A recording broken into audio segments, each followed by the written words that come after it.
In this video, I'll show you how to convert a PowerPoint presentation to a PDF on mobile. So the first thing you need to do is open up the presentation that you want to convert as a PDF and save it to your device.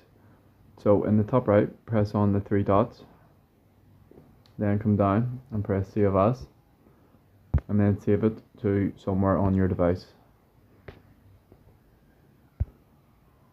So now that it's saved, we're going to go to our Play Store and download Microsoft 365.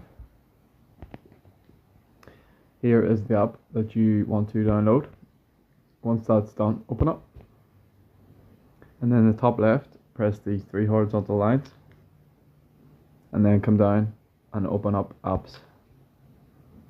After that, find where it says PDF Tools and press Open, and you're looking for the one that says Document to PDF, which is just here.